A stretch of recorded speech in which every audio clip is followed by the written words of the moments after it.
Hi all, welcome back to PM vlog. இந்த video என்ன பார்க்க போகிறீங்கன்னா, நாங்கள் வந்து வேளாங்கண்ணி கிளம்புற வீடியோ தான் பார்க்க போகிறீங்க. காலையிலே இருந்தனால கொஞ்சம் த்ரோட் வந்து கொஞ்சம் இதாக இருக்குது, ஃபீவர் வர மாதிரி இருக்குது, கோல்டாக இருக்குது. நம்ம எங்கேயாவது வெளியில் போகிற டைமில் தான் இந்த மாதிரி ஜுரம் கோல்டு வரும். டயர்டாக இருக்குது, சிம்பிள் வந்துட்டு எங்கேயாவது இப்படி ஆசையாக இப்படி வெளில போகும்போது தான் இது எல்லாமே வரும்.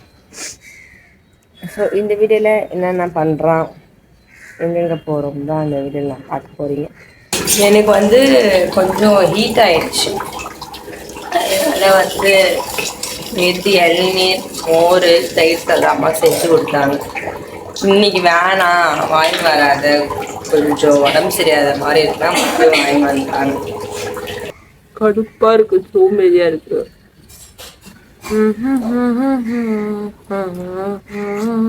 இளநீர் வித்து கார் வாங்கிட்டாருன்னா பாரு, நம்ம பையன் அவர் இல்லை. அதுக்கப்புறம் நான் வந்து ரெடி ஆகிட்டு ஆஃபீஸ் போகிற வீடியோ வேணாம் போட முடிஞ்சால் போடுறேன். டைம் இருந்தால் எனக்கு போதும், நான் ஸ்ட்ரெஸ்ஸாக இருக்கேன், அதனால நான் போடுவேன்னு தெரியல. வீடியோ எடுக்கவே மறந்துட்டேன், நான் பாதியிலேருந்து இப்போ வீடியோ எடுக்கிறேன். வீடியோ எடுக்கவே தோணல, டக்குன்னு ரெடி ஆகிட்டு வேலை கிளம்பணும், அந்த ஒரு மைண்ட் செட் தான் இருக்குது. இதுக்கப்புறம் நான் ஆஃபீஸ் போயிட்டு வந்து உங்களை மீட் பண்ணுறேன். வீட்டுக்கு வந்துட்டேன், வேலையெல்லாம் முடிச்சுட்டு. ஓகே, அகெயின் கொஞ்சம் துணிலாம் இருக்குது, பேக் பண்ணலான்ட்டு நானும் அம்மாவும் பேக் பண்ணிட்டு இருக்கோம். இது வேணாம் இது வேணும்ன்ட்டு டயர்டாகிட்டாங்க, ரெடி ஆகல, டயர்டாகி படுத்துட்டாங்க. சமைச்சிருக்காங்க, பிரியாணி சமைச்சிருக்காங்க அம்மா. படுத்ததுலேருந்து எழுந்தேன், ஒரே கோல்டு, லைட்டாக காய்ச்சல் அடிக்கிற மாதிரி இருக்கு, அதனால அம்மா வந்து டேப்லெட் வந்திருக்காங்க. நம்ம எங்கேயாவது இப்படி வெளியில கிளம்பும் போது தான் இந்த இடவெல்லாம் வரும் போல, செம்ம கடுப்பா இருக்கு எனக்கு இப்போ.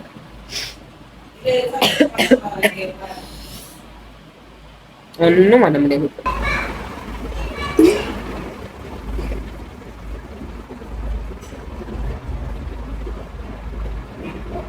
நான் வந்து ஜாலியாக இருக்கலாம் அப்படின்னு நினச்சி நான் இருந்தேன். இப்போ நான் காலியாகி தான் போகும் போல தெரிஞ்சு போச்சு. எங்கள் வீட்டுக்கு எது சிஸ்டர் வந்திருக்காங்கன்னு எங்கள் அம்மா சொல்ல சொன்னாங்க. வீடியோ எடுக்கிறியா? வீடியோ தான் எடுக்கிறேன். சரி எடு. எங்கள் அம்மாவோட ட்ரெஸ்ஸு போட்டாச்சு, அவுட்ஃபிட் பேரனுக்கு வேண்டிக்கினேன். மாதா வந்து ரொம்ப அற்புதம் செஞ்சார்.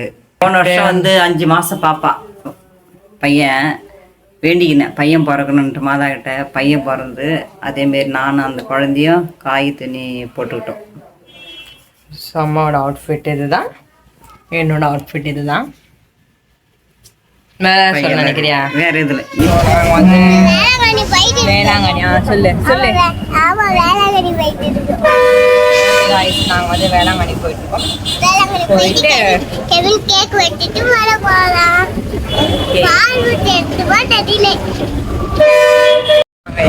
வந்துட்டோம். வந்துட்டு இப்போ வந்து நாங்கள் வந்து முடியல, கட்டப்பையெல்லாம் தூக்கி கை காலெலாம் ஒரு வலி. இப்போ கொஞ்சம் ஜுரம் வந்து பரவாயில்லையா இருக்கு. இவன் வந்து எங்கள் அக்கா பொண்ணு லிஷா, லிஷா. இவன் வந்து யாருமே தெரியாது. இவன் இப்போ போகிற வழியிலே கடிச்சா இவன்.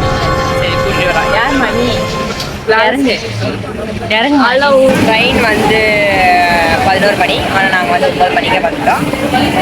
ஏன்னா இவங்க எல்லாருமே நாங்கள் வந்து கூட்டிகிட்டு வர்றதுனால இவங்க ஒரு யூடியூப். ஸோ எல்லாரும் உட்காந்துருக்கோம், அம்மா உட்காந்துருக்காங்க. ஸோ வெற்றிகரமாக வந்தாச்சு. பிரியாணி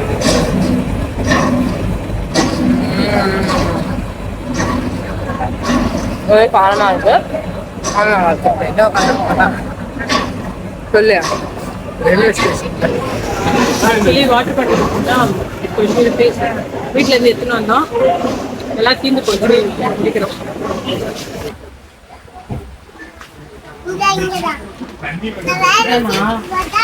வந்து நாங்கள் வந்து ட்ரெயின் ஏறியாச்சு, எல்லாருமே உட்காந்துருக்காங்க. ஸோ ஜன்னல் சீட் வந்து நம்ம பிடிச்சாச்சு.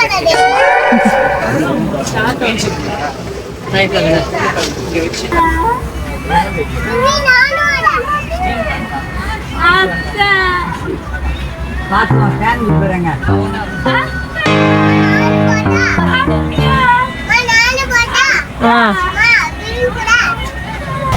கீழே வந்து எல்லாரும் வந்து ஜாலியாக பேசிட்டு இருக்காங்க. எனக்கு முடியல, கொஞ்சம் டயர்டாக இருக்கிறனால வந்து நான் படுத்துட்டேன். இப்போ கொஞ்சம் ஃபீவர் கொஞ்சம் ஓரளவுக்கு பரவாயில்ல. புது காற்றும் செட் ஆகாததுனால கொஞ்சம் கோல்டாக இருக்குது. பாய், நம்ம உன்னோட சந்திக்கலாம். மறக்காமல் என்னோட வீடியோ லைக் பண்ணி ஷேர் பண்ணி சப்ஸ்கிரைப் பண்ணி